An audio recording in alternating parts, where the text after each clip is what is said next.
आगे बढ़ेंगे, लेकिन एक और ख़बर अपने नाज़रीन को यहाँ पर दें कि district and session court Islamabad Shahryar Afridi के खिलाफ थाना I9 में दर्ज मुकदमे का मामला एडिशनल सेशन जज नवीद खान ने शहरयार आफरीदी की 1 लाख के जमानती मुचल को मंजूर कर ली है। शहरयार आफरीदी की जानिब से जमानत बाद गिरफ्तारी की दरख्वास्त दायर की गई थी। गुज़श्ता रोज़ अदालत ने शहरयार आफरीदी का जिस्मानी रिमांड मुकम्मल होने पर जुडिशल रिमांड पर अडियाला जेल भेजा था।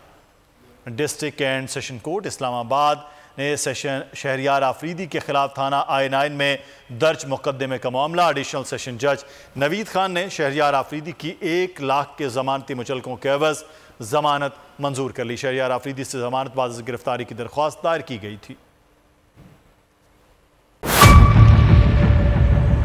मेयर कराची के इंतखाब की जंग बोल ने फिर छोड़ दिया सबको पीछे।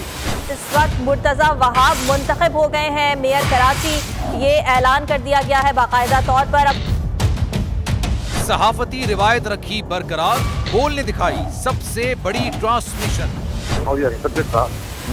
मैंने आपको कहा नंबर गेम में जमात इस्लामी के पास नंबर पूरे नहीं है। लम्हा बलम्हा की सूरत हाल से किया बाखबर आवाम को। रेंजर्स के एहलकार और पुलिस के एहलकार हैं, वहाँ अलर्ट है और वो इस बात की कोशिश कर रहे हैं कि अब कोई नाखुशगवार वाक़या जो है वो रूनुमा ना हो सके, क्योंकि बोल है सबसे पहले सबसे आगे। सब्सक्राइब करें और बेल दबाएं ताकि कोई खबर रह न जाए।